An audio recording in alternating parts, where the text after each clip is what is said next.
ये तो एक एक करके सभी बालकों को अपना शिकार बनाता जा रहा है। प्रभु ऐसा क्यों करने दे रहे हैं? प्रभु की हर लीला का कोई ना कोई उद्देश्य होता है। यदि वो इस असुर को इन निर्दोष बालकों पर अत्याचार करने से नहीं रोक रहे हैं, तो इसका भी कोई ना कोई कारण अवश्य होगा।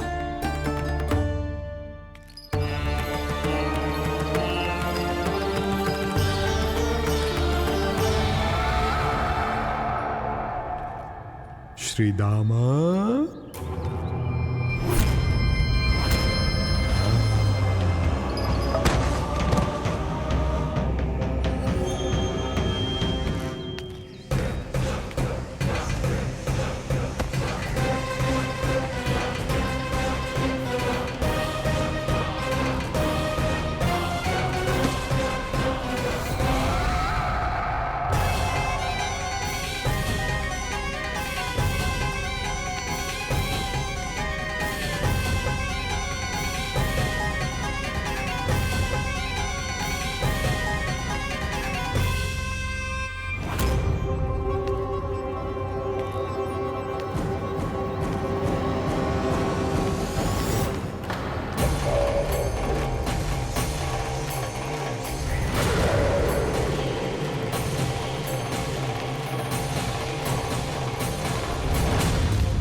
अब केवल 2 ही बालक शेष बचे हैं। दोनों को पकड़कर ये खेल ही समाप्त कर दूंगा।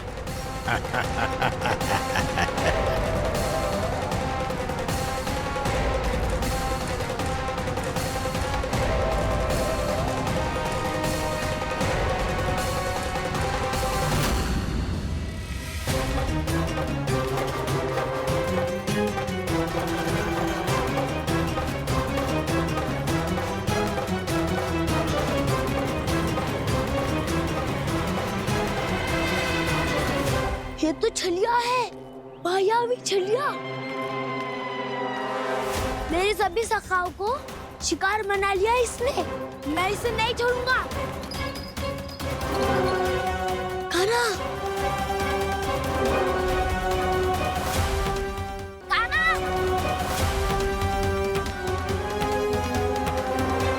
कान्हा, कान्हा।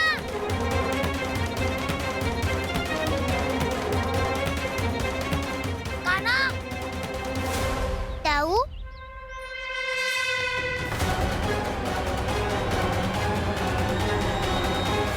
छलिया हो तुम? तुमने मेरे सखाओं का अपहरण किया है। मैं छलिया ना हूँ ना, मैं तो आपका छोटा भाई हूँ, आपका कान्हा। मैंने सब कुछ अपनी आंखों से देखा है। बस तुम छलिया ही हो। रूप बदल बदल कर मेरे सखाओं का अपहरण कर रहे हो। ये क्या कह रहे हो दाऊ? आप ही मुझे नहीं पहचानोगे तो कौन पहचानेगा? कान्हा, ये नहीं, मैं हूँ वास्तविक बलराम, तुम्हारा दाऊ।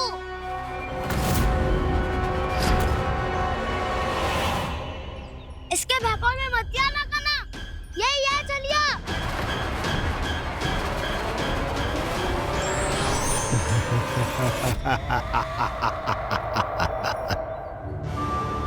बुद्धिमान बालक, केवल तुमने ही पहली बार में माना है कि मैं ही वास्तविक छलिया हूँ। पर हम तुमसे भयभीत नहीं है दस। इसी क्षण हमारे सखाओं को मुक्त कर दो। अच्छा, यदि इतना ही क्रोध आ रहा है तो जाओ, छुड़ा लो अपने सखाओं को।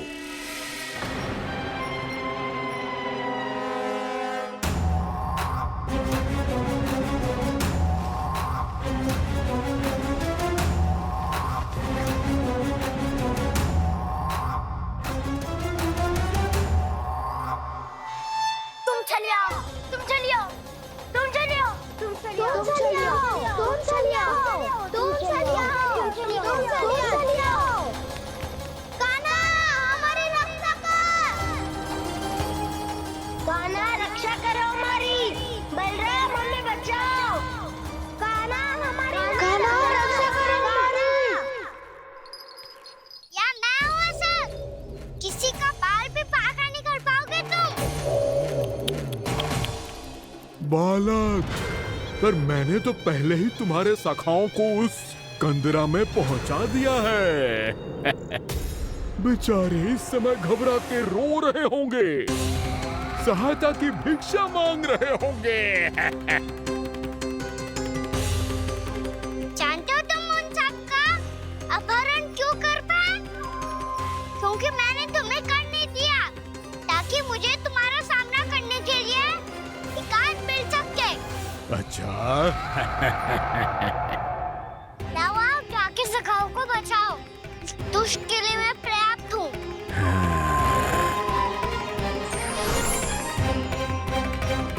कान्हा, पीछे मुड़ के मत देखना कान्हा।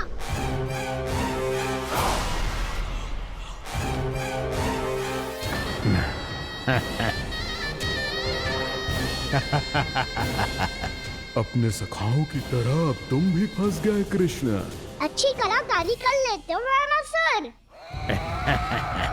किसे सिखाया ऐसा स्वांग करना? स्वांग नहीं, माया है ये विद्या मैंने अपने पिताश्री से सीखी है। माया के महान आचार्य मायासुर। तो तुम मायासुर के पुत्र हो, पर जिसके सामने ना माया जाल बुनने का प्रयास कर रहे हो, ये माया के स्वामी है। ये मायाधर विष्णु है। ये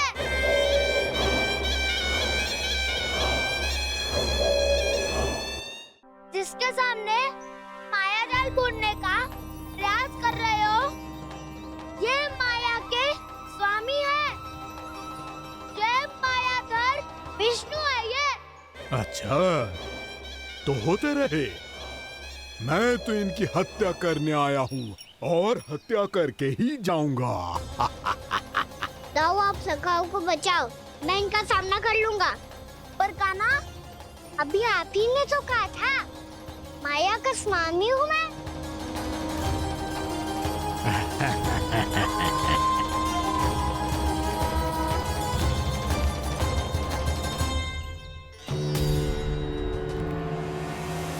ये तो मथुरा का व्यापारी है। इसको अर्थ वो जो था वो सच में छलिया हो तो कहीं वो नंदमोहन तो ना पहुंच गो। हमें शीघ्र ही गांव जाना पड़ेगा और सबको सावधान करना पड़ेगा। चल।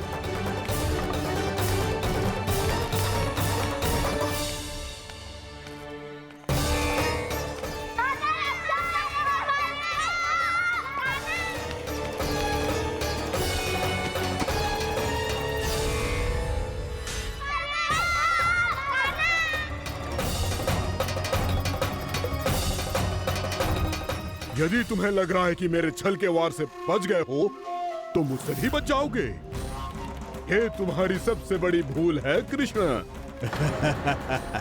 मेरे पास बहुत सारे मायावी अस्त्र हैं, जो क्षण भर में ही तुम्हें विष्णु लोक पहुंचा देंगे। तो फिर प्रतीक्षा क्यों कर रहे हो?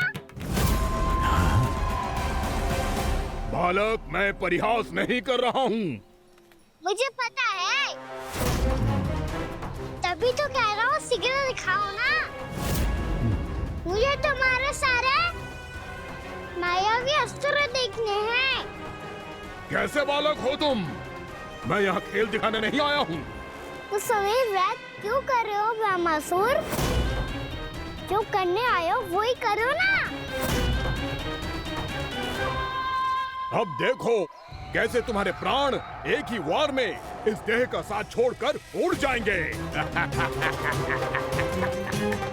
मेरी मायावी अग्नि तुम्हारे भोले भाले से इस मुख को जलाकर भस्म कर देगी।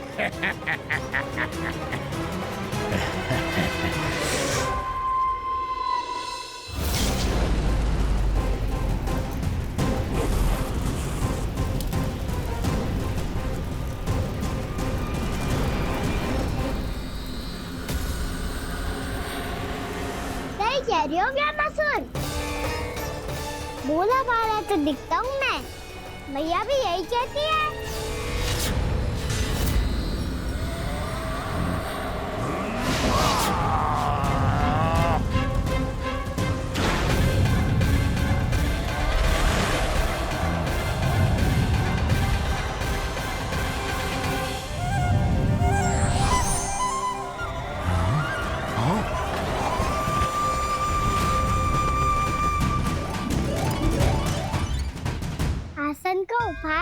चलिए बहुत बहुत धन्यवाद रामासुर। बहुत समय से खड़े खड़े थक गया था मैं।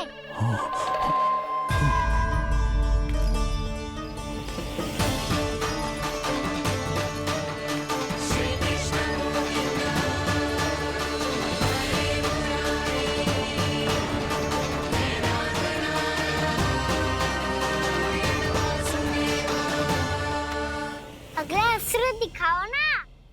तुम्हारी यही जिज्ञासा आज तुम्हारा अंत करने में सहायक बनेगी मूर्ख बालक।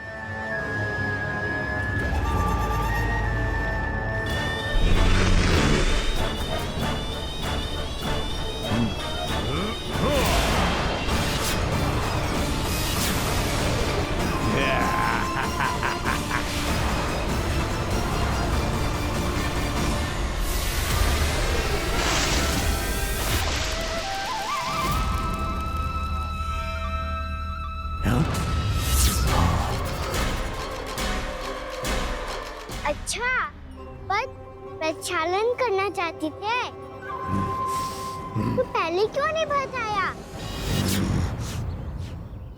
मुस्कुराना बंद करो। तुम्हारी ये हंसी मुझे कांटों की तरह चुभ रही है। पर मैया तो कहती है कि मेरी मुस्कुराहट फूलों की तरह है।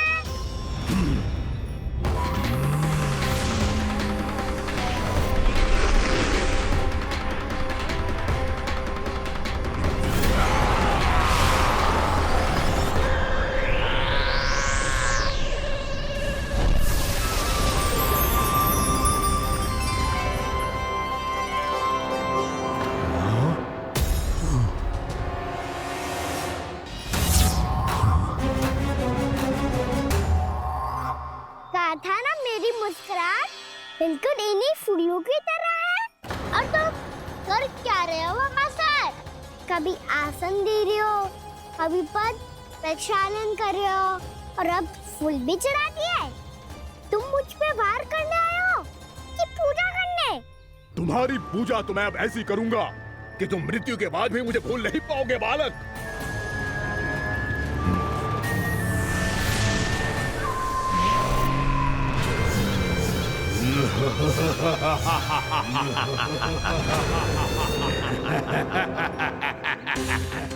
कान्हा, ये चट्टान तो मुझसे हिल ही ना रही।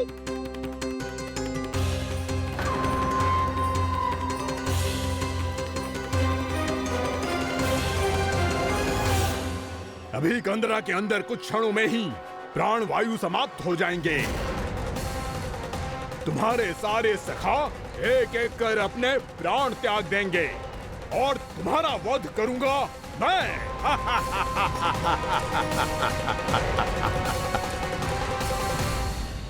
अरे सब जन बच के रहना। छलिया आया हुआ है वृंदावन में। अरे छलिया आ गया है। वृंदावन में मायावी छलिया। अरे क्या हुआ? कौन छलिया? मायावी छलिया, सबको छलता है वो। हाँ, कुछ भी कर सके है वो। बहुत भयानक। अरे भानु ठहर जरा, क्या हुआ? बहुत भयानक है वो, बच के रहना सब लोग।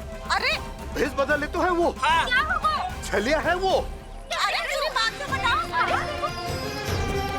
रानी भाभी, रानी भाभी, कान्हा घर पर ही है ना?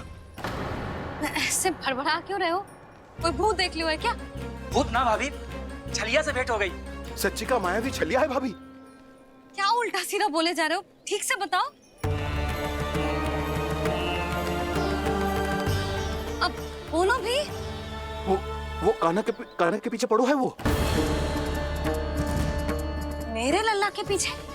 हाँ रानी भाभी, हमारे अचेत होने से पहले हमने उसे ये कहते सुना था कि वो वृंदावन आने वाला है कान्हा से मिलने।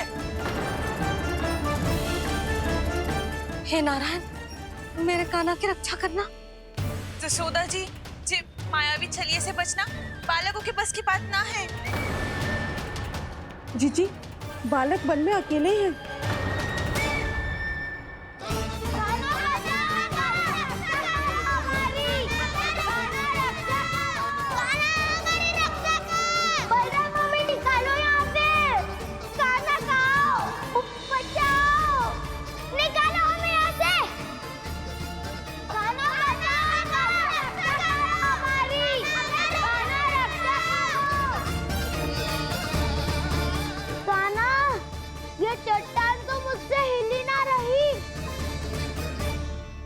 यदि मैं माया का स्वामी हूँ तो आप भी बल के स्वामी हो। ताऊ, अपनी क्षमता, अपना सामर्थ्य स्मरण करो।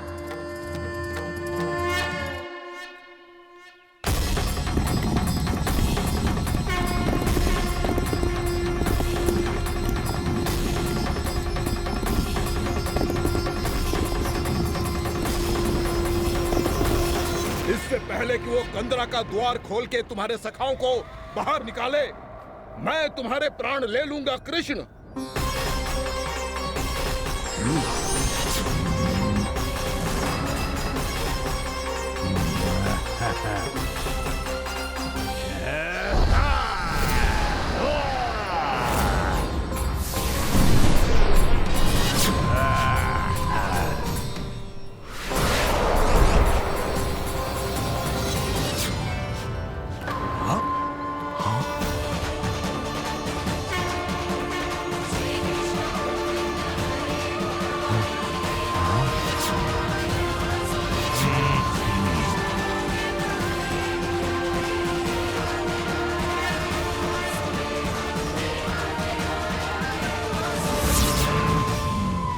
अब कितनी पूजा करोगे ब्रह्मासुर?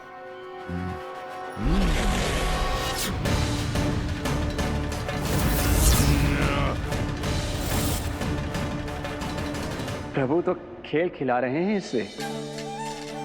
और ये खेले जा रहा है विवश होकर, उनकी माया से बाध्य होकर।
जो प्रभु के सामने माया करने आया था, वो स्वयं को ही माया में उलझा हुआ पा रहा है।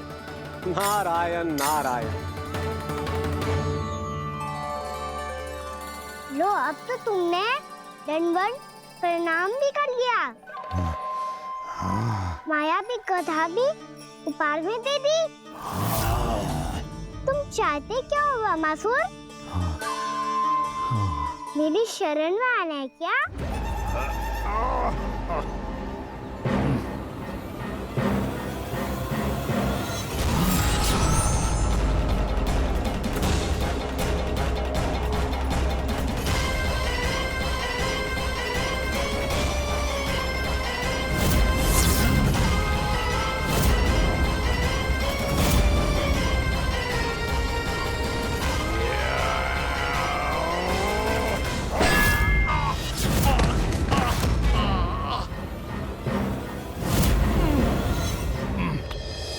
सोच विचार का समय ना है हमारे पास।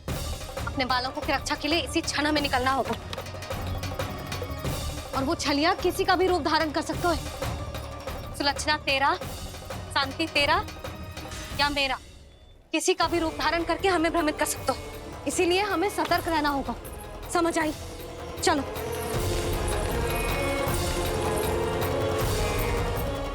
अभी भी समय है ब्रह्मासुर, समझ जाओ। यदि मैया आ गई तो बात गड़बड़ हो जाएगी।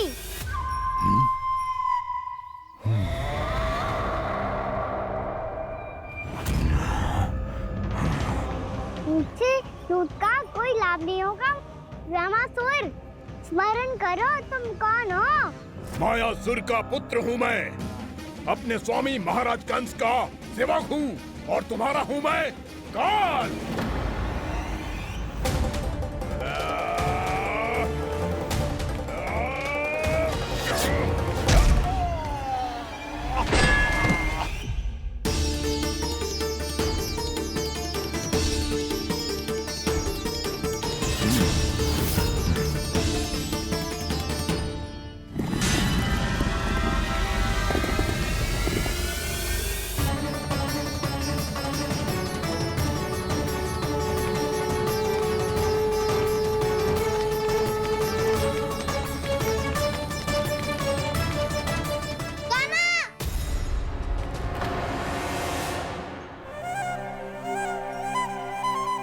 बाबा कहते हैं दुष्टों को पहले बातों से समझाना चाहिए, फिर भी ना माने तो अस्त्र ना उठाना दृढ़ता होती है।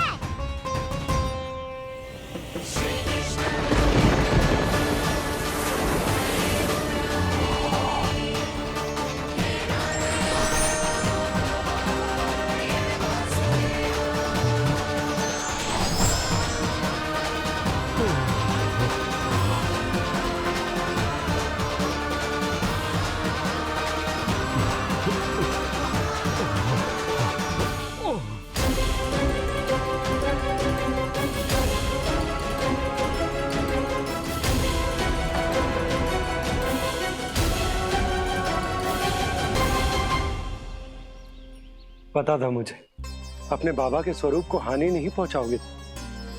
सही कही तुमने। पिता की छवि ही पिता के समान भी आनंदीय होती है।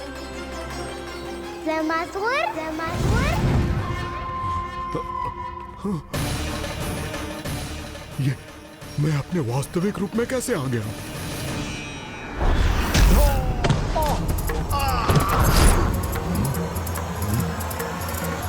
मेरे बाबा का स्वरूप नहीं लेना चाहिए था तुम्हें।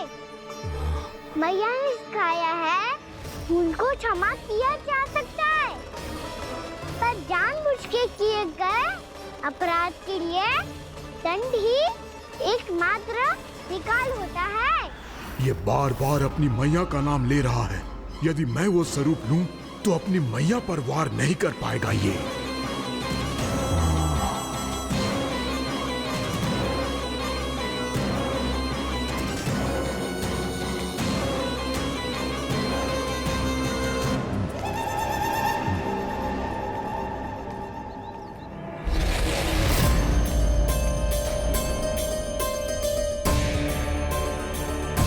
लल्ला,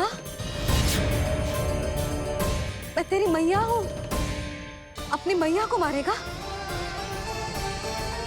बच गया। समझाया था, पर तुमने एक बार फिर से मूर्खता कर ही दी। इस पर तुमने पहले से भी बड़ी और पहले से भी भयंकर भूल किया ब्रह्मासुर।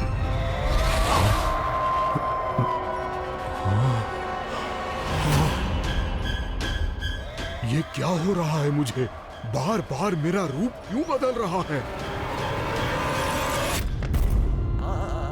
ममता को समझे बिना अधिक समय तक मैया का स्वरूप हरण करके नहीं रख पाओगे ब्रह्मासुर।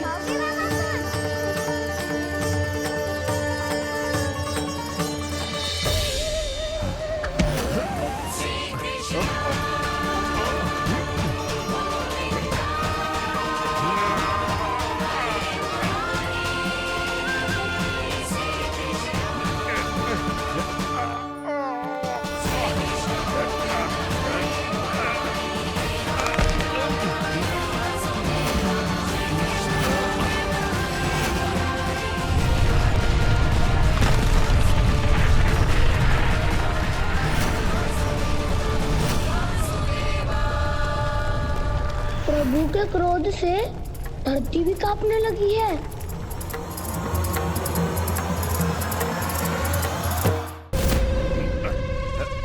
पुत्र को मारने के उद्देश्य से एक मां का रूप लिया तुमने। ये ममता का और मेरी मैया का घोर अपमान है ब्रह्मासुर।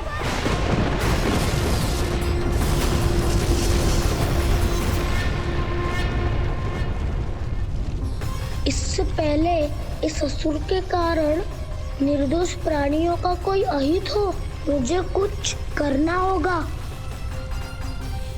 यदि मैं माया का स्वामी हूँ तो आप भी बल के स्वामी हो। दाऊ, अपनी क्षमता, अपना सामर्थ्य स्मरण करो।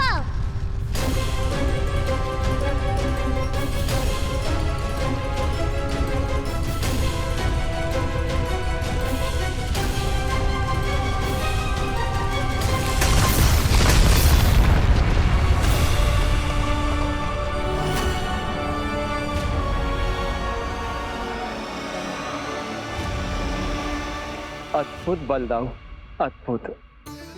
अपने बल का उचित प्रयोग करके आपने प्राणियों को हानि होने से बचा लिया और ये भी सिद्ध कर दिया कि इस युग में आपसे अधिक बलवान और कोई नहीं होगा। आज से आप बलदेव के नाम से भी जाने जाएंगे।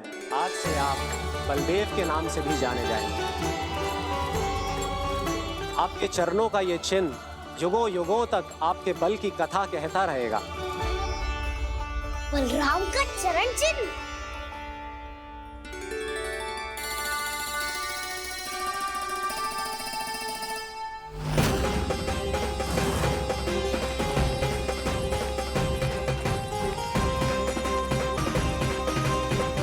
मेरी माया से आज तक कोई नहीं बच पाया है। एक बार मुझे छोड़कर देखो, फिर पता चलेगा कि मैं हूँ कौन। पहले ये तो देख लो कि मैं कौन हूँ।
कुछ वरन आया हुआ मसूर।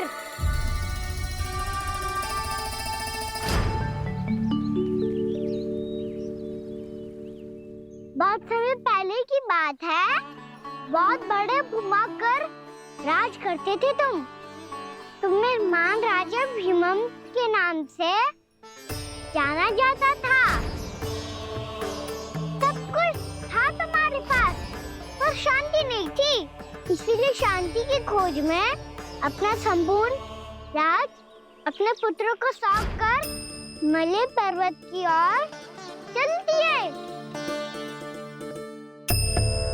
अनेक वर्षों की तपस्या के बाद तुम्हारे तप की कीर्ति चारों ओर फैलने लगी और फिर सच्चे तपस्वी की धूप में तुम्हारी ख्याति से प्रभावित होकर महर्षि उलट तुमसे भेंट करने आए। राजा भीमरथ, आपने ईश्वर की प्राप्ति के लिए सब कुछ छोड़ दिया, पर अपना अभिमान नहीं छोड़ पाए। इसीलिए मेरे आगमन पर सम्मान के साथ खड़ा होना तो दूर, मेरा अभिवादन भी नहीं किया।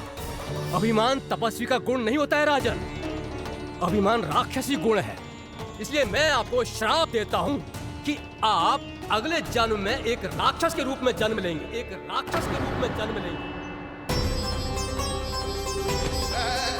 मुझे क्षमा कर दीजिए महर्षि, मैंने जानबूझकर आपका अपमान नहीं किया है। मैं तो यहाँ पर शांति की खोज में आया था। अपने भीतर के संसार में गहरे सोच विचार में डूबा हुआ था मैं। मुझे क्षमा कर दीजिए महर्षि, मुझे क्षमा कर दीजिए। अपनी भूल का आभास प्रायश्चित की ओर पहला पग होता है। मैं अपना श्राप तो वापस नहीं ले सकता, परंतु आपको एक वचन अवश्य दे सकता हूँ। जब भी प्रभु नारायण का अवतार होगा, आपको उचित समय पे वो वरदान देंगे जिसकी आप लंबे समय से प्रतीक्षा कर रहे हैं।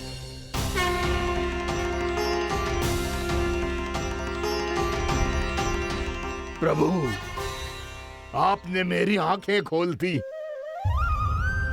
अब मुझे पता चल गया है कि आप कौन हैं और मैं कौन हूँ। इसलिए आप मुझ पर कृपा करके अपने चरणों में स्थान दे दीजिए। मुझे वो शांति प्रदान कीजिए जिसकी खोज में मैं वर्षों से भटक रहा हूँ। शांति तो मोक्ष में ही है, इसीलिए मैं तुम्हें मोक्ष का पर ध्यान देता हूँ।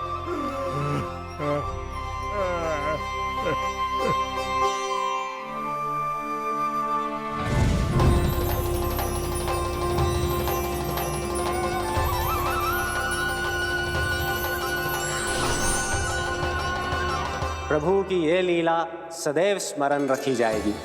इस स्थान को इनका आशीर्वाद मिलेगा और इस कंदरा को व्योमासुर की कंदरा के रूप में पहचाना जाएगा।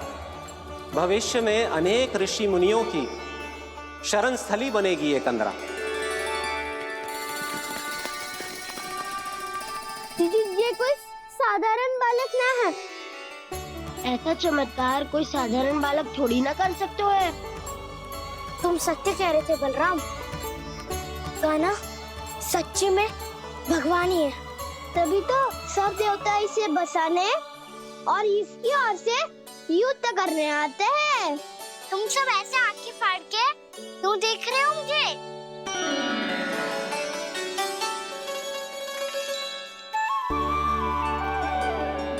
बलराम, तुम बलवान हो और कान्हा भगवान है। दूर दूर तक कोई दिखाई न दे रहा है। ना जाने किस हाल में होंगे बालक। कहीं हम ही तो मार्ग ना भटक गए शीघ्रता के चक्कर में। अब तो एक पग भी ना चलो जा रहे हो। जल, किसी के पास जल है क्या? कंठ तो मेरा भी सूख रहा है मौसी। भाभी, निकट ही जमुना जी है। कहूँ तो वहाँ से जल ले आओ। मैं भी जा रही हूँ भाभी, एक से भले दो। हाँ चल। शीघ्रता से आओ। हाँ।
जानकी, जानकी,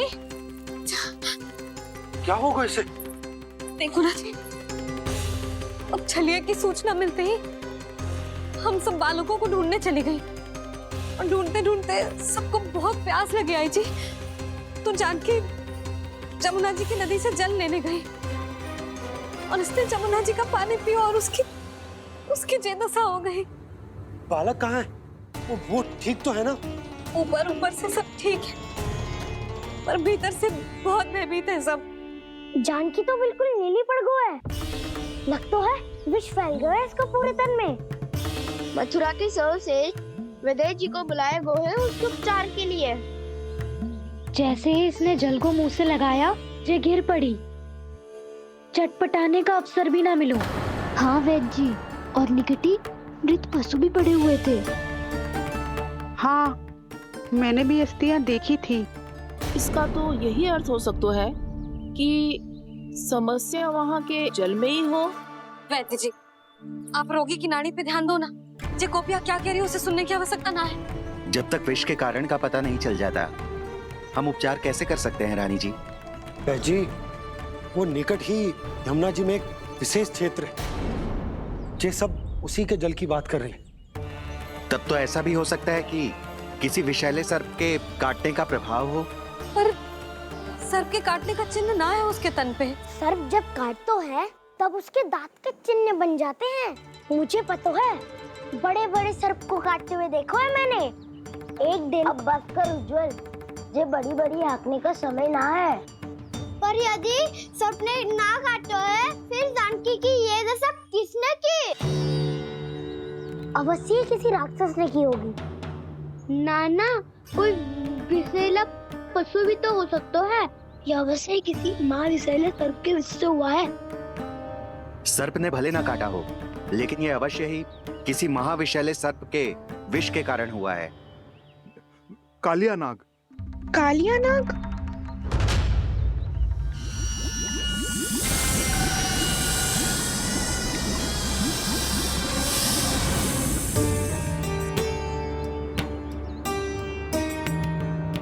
संकेतों से तो ऐसा लगता है कि जानकी ने कालिया नाग के क्षेत्र के विशाल जल पी लियो है।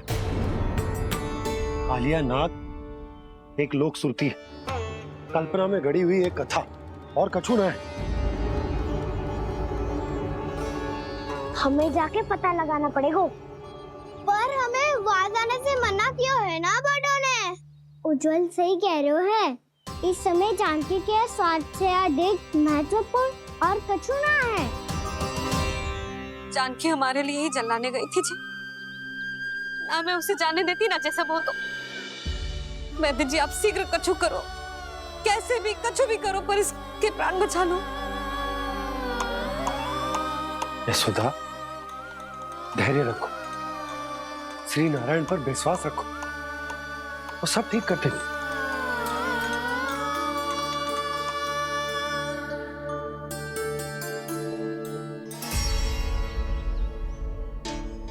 विष की काट की मेरे पास जितनी जड़ी बूटी थी मैंने सब अर्क बना के पिला दी, पर इसकी दशा में अभी तक कोई सुधार नहीं दिख रहा है।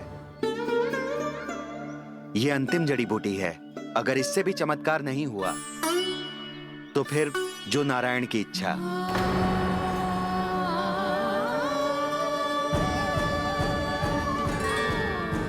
पर कोई तो उपाय होगा जानकी को बचाने का।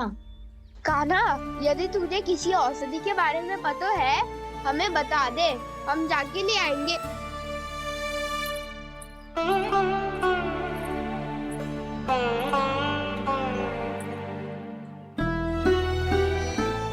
हे नारायण, हे प्रभु, मेरी जानकी के प्राण बचा ले प्रभु। क्या तो मैं अपने आप को कभी क्षमा न कर पाऊंगी। ये सारी मेरे ही कारण बनाई थी। उसकी रक्षा करो प्रभु, मेरी पुकार सुनो। कान्हा, तूने हमें बकासुर से बचाया था ना? और बकासुर से भी तो, और छलिया से भी तो तूने ही बचाया था ना हमें। क्या ऐसा कोई उपाय ना है जानकी को बचाने का? धन्वंतरी,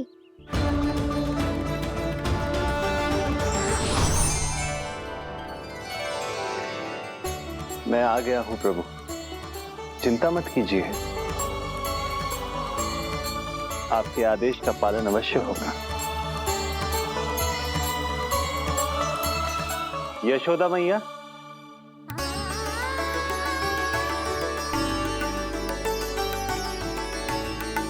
मैया आपको कोई पुकार रहा है।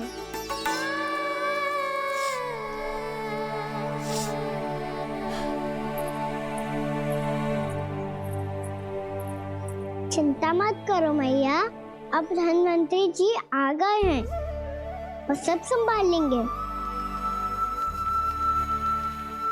धन्वंतरी जी कौन है?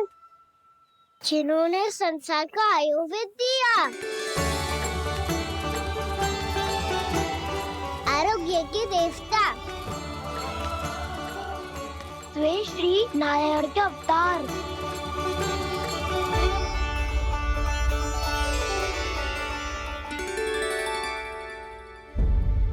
मुझे पता चला है कि आपको वेद की आवश्यकता है। हाँ हाँ, भीतर आइए। आइए आइए वैद्य जी, जी रहे। मथुरा का सर्वश्रेष्ठ वैद्य अर्थात मैं यहां आ चुका हूं और रोगी को जितनी औषधि की आवश्यकता थी सब दे चुका हूं। निश्चित रूप से आपने विष की काट के लिए बहुत ही उत्तम अर्क तैयार किया है। इसीलिए किसी और वैद्य की आवश्यकता नहीं है। किंतु आप अकेले कितना कुछ करेंगे वैद्यराज? मुझे अपना सहायक ही बना लीजिए। पर जो करना था मैं पहले ही कर चुका हूं। हाँ, वो तो आप कर चुके हैं। बस रोगी के तन से विष निकालना शेष है ना वैद्यराज? हाँ हाँ, बस वही शेष है। इनके रक्त को विष रहित करने में मैं आपकी सहायता करूंगा। पहले ये संजीवनी मानी जाने वाली इन लाल फूलों की बूटी को भी घिसना है ना?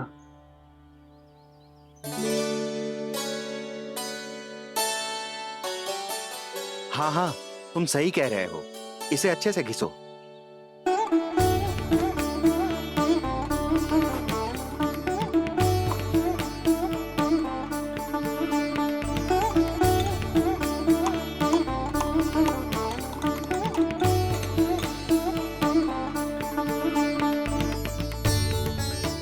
और ये नीले फूलों को भी तो मिलाना है ना? हाँ हाँ, अच्छे सहायक बन सकते हो तुम। ऐसे ही श्रम करते रहो।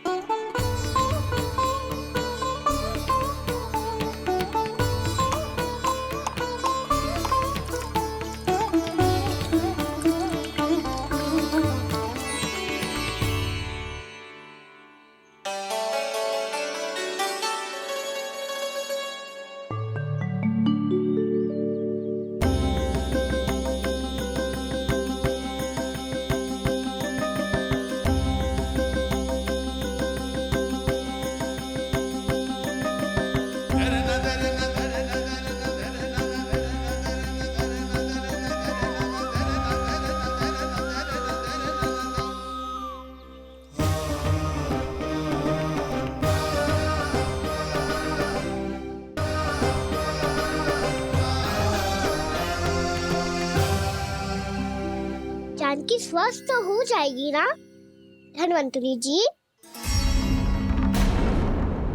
धन्वंतरी? प्रभु, अब मैं क्या करूं? आपने तो स्वयं ही मेरी पहचान उजागर कर दी।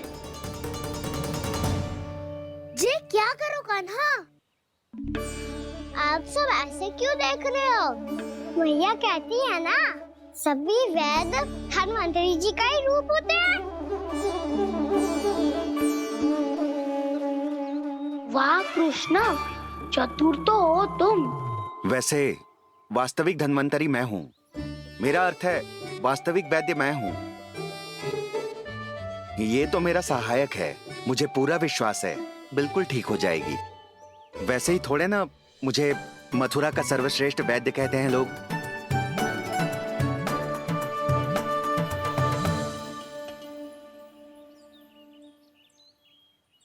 जसोदा भाभी, जसोदा जी, जानकी को चेतना आ गई। जानकी, जानकी, जानकी, तू ठीक है ना? क्षमा करना भाभी, मैं आपके लिए जल ना ला पाई। बस बहुत भूख लगी है। मैं अभी कछु लाती हूँ। जानकी माखन खाओगी?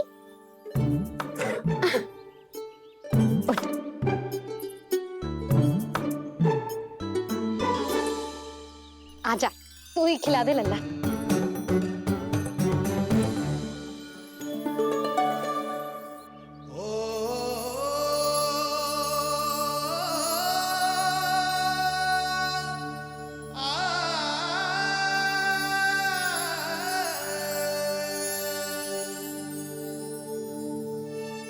तुम सब मेरे लल्ला को माखन चोर कहती हो ना? आज देखो, अपना ही माखन जानकी को खिला रहे हैं।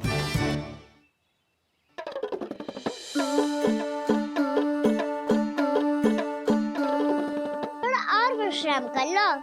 सदैव तुम हम सबकी सेवा करती हो, आज मैं तुम्हारी सेवा करूंगा। जानकी की जिज्ञासा तब हुई जब जय यशोदा काकी की सेवा कर रही थी, और अब देखो स्वयं भगवान ही इसकी सेवा कर रहे हैं। जानते हो इससे क्या सिद्ध होता है? जो भी यशोदा मैया की पूजा करेगा, अर्थात अपने माता पिता की सेवा करेगा, उनके साथ सम्मान से व्यवहार करेगा, ईश्वर स्वयं उसका ध्यान रखेंगे। कभी धन्वंतरी के रूप में तो कभी स्वयं कान्हा के रूप में। भक्त और भगवान का देखो कैसा ये अनुराग, स्वयं करे सेवा प्रभु, अद्भुत गोपी का भाग्य। प्रभु इन सब पृथ्वीवासियों से कितना घुल मिल गए हैं। ना तो ये प्रभु को भगवान मानते हैं और ना ही प्रभु अपने आप को इनसे सर्वश्रेष्ठ समझते हैं। अपने आचरण से ये सिद्ध कर रहे हैं कि ये सभी में हैं और सभी इनका ही अंश है।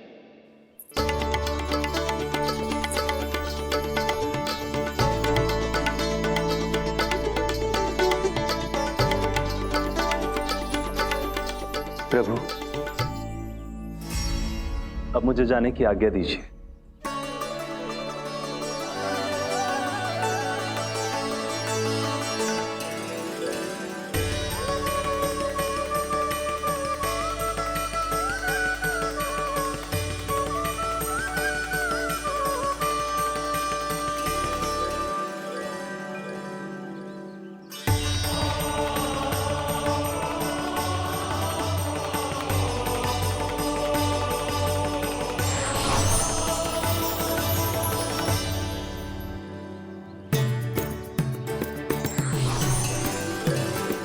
कान्हा ने तो सच्ची में धन्वंतरी जी को बुला लिया था।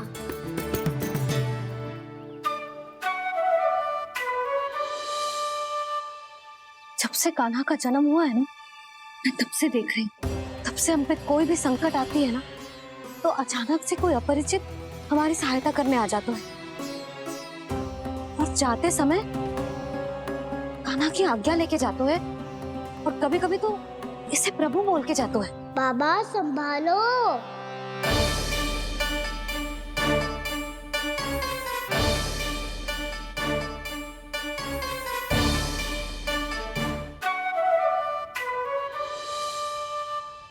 जब से कान्हा का जन्म हुआ है ना, मैं तब से देख रही हूँ, तब से हम पे कोई भी संकट आती है ना, तो अचानक से कोई अपरिचित हमारी सहायता करने आ जाता है। और जाते समय कान्हा की आज्ञा लेके जाते है, और कभी कभी तो इसे प्रभु बोल के जाते है। बाबा संभालो। यशोदा, इस जानकी को चढ़ो है और विचित्र विचार तुम्हारे मन में है। अरे सब जानते हैं कि हमारा परिवार राजसी, तुम्हें पता ना चलता होगा, पर हमारे कान्हा को सब राजकुमार ही समझते हैं देखकर। इसीलिए उसे सम्मान देने के लिए सब ऐसा ही करते हैं, और कोई बात ना है।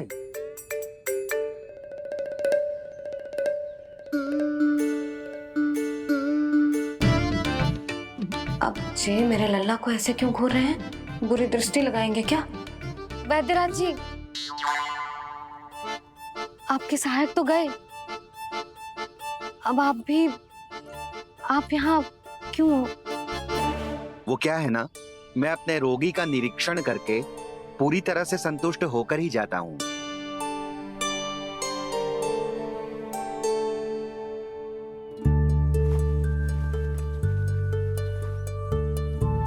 हाँ, संकेत तो अच्छे हैं, कल सुबह तक बिल्कुल ठीक हो जाएगी।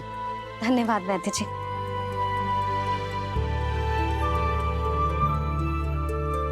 बस तो फिर हम कल पकड़न पकड़ाई खेलेंगे जानकी।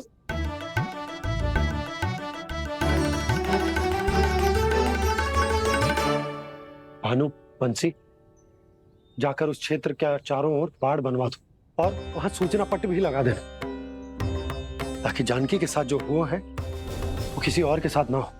शीघ्र जाओ। जी ठीक।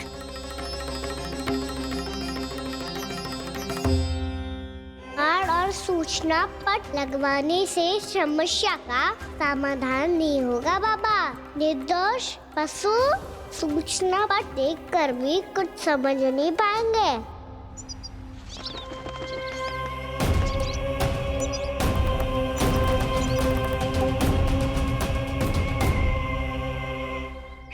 तो तुम्हारे कहने का अर्थ यह है कि व्योमासुर मारा जा चुका है और वो बालक अब भी जीवित है। हाँ महाराज, मैंने गोप बालकों को कहते सुना था कि कृष्ण ने छलिया को मोक्ष दे दिया है, पर वृंदावन सुरक्षित नहीं है महाराज। वो एक बहुत बड़ी समस्या से जूझ रहे हैं। कैसी समस्या? गांव के निकट क्षेत्र में किसी विषैले सर्प का निवास है। उसके विष का प्रभाव इतना भयानक है महाराज, जैसे विष ना हो, स्वयं हलाहल हो। मेरी कोई भी औषधि रोगी का उपचार नहीं कर पा रही थी। निकट के क्षेत्र में कहाँ है वो सर्प? गोप मानते हैं कि वो सर्प गांव के निकट यमुना नदी के जल में रहता है। मुझे तो लगता है महाराज, ये कालिया नाग की कथा कोई किंवदंती या लोक श्रुति नहीं, एक सच्चाई है, एक विषैली सच्चाई।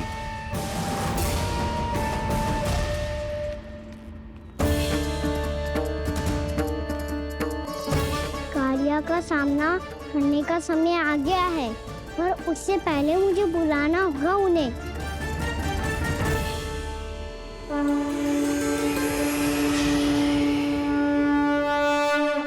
संसार के दारुण भय का नाश करने वाले, सभी कष्टों का हरण करने वाले, विश्व का समस्त ऐश्वर्य प्रदान करने वाले, कमल जैसे लोचन, मुख और चरणों वाले आजानुभुज श्री राम को मैं बार बार नमस्कार करता हूँ।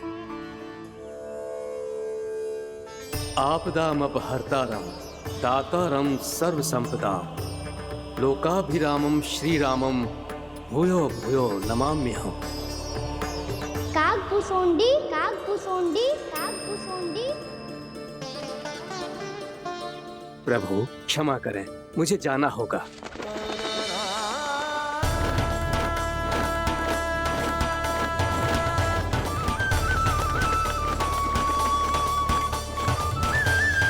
प्रणाम प्रभु।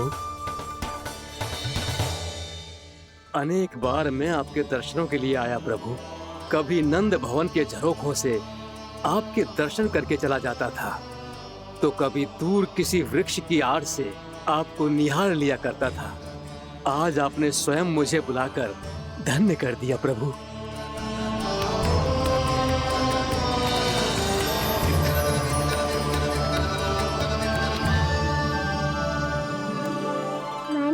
यहाँ एक विशेष कारण से बुलाया है। आपके श्राप से इस कालिया नाग को मुक्त करने का समय आ गया है। ये तो बहुत ही उत्तम समाचार है प्रभु। इतने वर्ष बीत गए, मुझे आज भी स्मरण है वो दिन जब मैंने उन्हें श्राप दिया था। अपने क्रोध पर नियंत्रण खोकर बहुत बड़ी भूल कर दी थी मैंने प्रभु। बीती हुई घटनाओं पर दुखी होके कोई लाभ नहीं है। हमें भविष्य की ओर देखना होगा।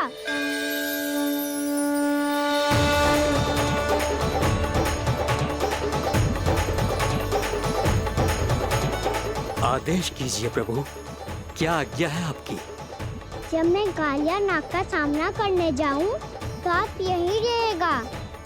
आपको अपने आप पता चल जाएगा कि कब क्या करना है। और हाँ, लौटते जाते समय नारद मुनि से कहिएगा, वो आकर मुझसे भेंट करे। अवश्य प्रभु, प्रणाम।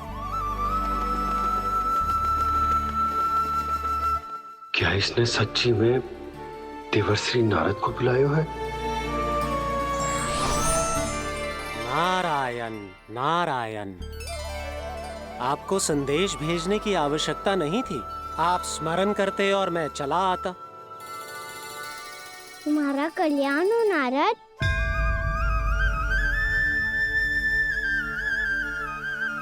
मैंने तुम्हें एक विशेष कार्य के लिए बुलाया है। आज्ञा दीजिए प्रभु। तुम्हें एक बार फिर कंस से भेंट करनी होगी। विचार कीजिए महाराज। क्या आप बिना किसी शंका के कह सकते हैं कि कौन सी पंखुड़ी पहली है और कौन सी आठवीं? उस दुष्ट से भेंट करना स्वयं कीचड़ में उतरने के समान है प्रभु। कमल पुष्प प्राप्त करना हो तो कीचड़ में उतरना पड़ता है नारद। आपका आदेश तो मैं स्वप्न में भी नहीं टाल सकता प्रभु। कंस कालिया नाग के बारे में जान गया है, पर वो उसका सामना करने का साहस नहीं कर पाएगा। मैं आतुर हूँ प्राप्ति, मूर्ख नहीं। मेरी बुद्धि फिर नहीं गई है। मैं स्वयं उस कालिया जैसे महाविषैले सर्प के सामने खड़ा हो जाऊं और अपने ही काल को आमंत्रित कर लूं। तो फिर अपने लाभ के लिए उसका प्रयोग करने का कोई और उपाय सोचिए स्वामी। कुछ ऐसा कीजिए कि यमुना नदी का पूरा जल विषैला हो जाए और वृंदावन वासी उसका उपयोग करे, और आपका काल कहलाने वाला वो बालक स्वयं काल के गाल में चला जाए।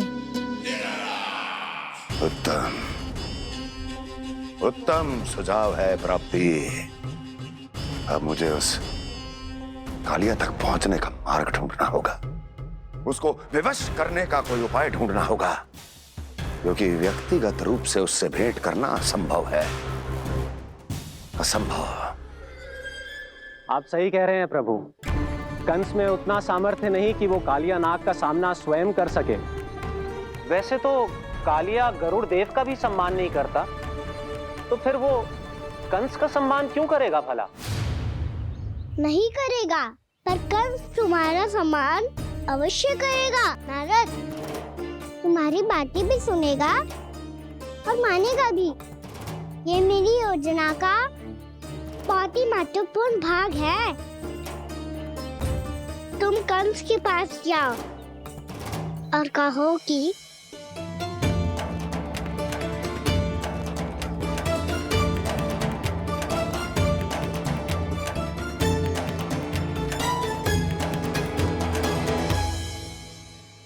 संतान अपने माता पिता को तीर्थ का सौभाग्य दिलाती, और मेरा लल्ला कितना महान कि उसने हमारे घर को ही तीर्थ बना दिया। ऐसा तीर्थ जहां मेरी आंखों के सामने भक्त और भगवान का मिलन हो रहा है। जो आज्ञा प्रभु।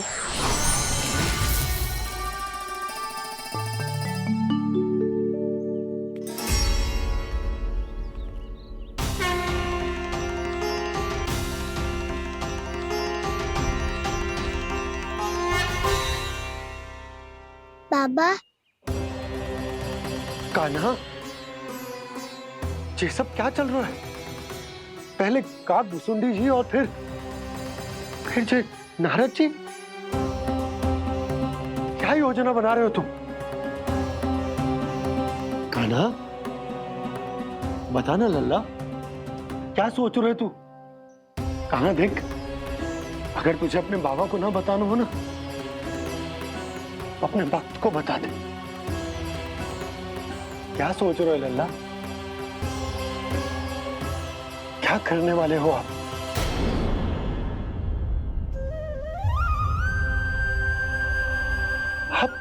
आप इतने दुखी क्यों हो? कान्हा?